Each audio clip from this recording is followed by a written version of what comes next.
আলো নিভায়া দিতে চায়, কিন্তু ওরা কোরআনের আলো নিভায়া দিতে পারবে না। ওয়াল্লাহু মুতিম্মু নূরিহি, আমি আল্লাহ তামাম বিশ্বে কোরআনের আলো জ্বালায় দেব। এবার বলেন আল্লাহর কথা ঠিক থাকবে না ওদের কথা ঠিক থাকবে? বিআফওয়াহিহি, ওদের মুখের ফুদিয়া নিভাইতে চায়।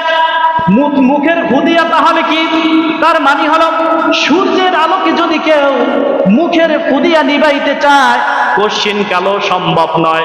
কোরআনের আলোকে যদি কেউ ওরা মুখের ফুদিয়া নিভাইতে চায়, এটা নিভাইতে পারবে না।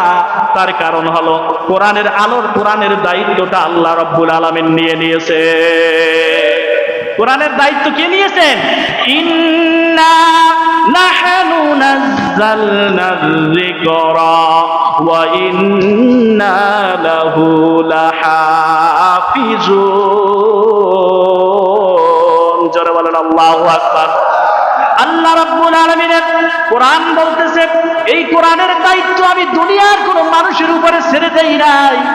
তোমরা যদি মনে করো মরহুম আল্লামা সাইদিকে দুনিয়া থেকে বিদায় করে দিলে কোরআন চলে যাবে, মরহুম আল্লামা শফিকে দুনিয়া থেকে বিদায় করলে কোরআন চলে যাবে, যদি মনে করো এই রকম বড় বড় কোরআনওয়ালা মানুষগুলাকে দুনিয়া থেকে বিদায় করলে কোরআনের আওয়াজটা বন্ধ হয়ে যাবে, না না, কোনোদিন বন্ধ হবে না।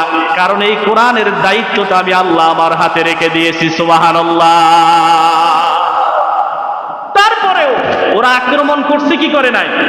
ওরা কি করল? আল্লাহ পাক কোরআন শরীফের মধ্যে জানায় দেয়, বিশ্বনবী মুহাম্মদ রাসূলুল্লাহ সাল্লাল্লাহু আলাইহি সাল্লাম যখন এই কোরআনের দাওয়াত দিতে গেলেন, এই দাওয়াত দেওয়ার কারণে গোটা মক্কা আরবের বুঝায় যেই মানুষটার এত কৃতিত্ব, এত সুনাম, যখন নাকি কোরআনের দাওয়াত দিতে চলে গেল, এই কোরআনের দাওয়াত দেওয়ার কারণে এই মানুষটার উপরে অপমান, অপদস্থ আর লাঞ্ছনার বাণী তারা শুনাইছে না শুনায় নাই? কথা বলে না, শুনাইছে না শুনায় নাই? রাসূল কি কোরআনের জন্য মার খাইছে কি খায় নাই? আল্লাহর কোরআন বলতেছে ওরা কি বলল? আল্লাহর নবীকে দুনিয়া থেকে বিদায় করে দেওয়ার চক্রান্ত করলো। আল্লাহ পাক সূরা আনফালের ভিতর আল্লাহ পাক রব্বুল আলামিন জানায় দিলেন কি ওয়া ইয ইয়ামকুরু বিকাল্লাযীনা কাফারু লিয়ুসবিতুকা আও ইয়াকতুলুকা আও ইউখরিজুক ওয়া ইয়ামকুরুনা ওয়া ইয়ামকুরুল্লাহ ওয়াল্লাহু খায়রুল মাকিরিন। জোরে বলেন আল্লাহু আকবার। রাসূল আমার দ্বীনের দাওয়াত দেয়, তাওহীদের কথা বলে।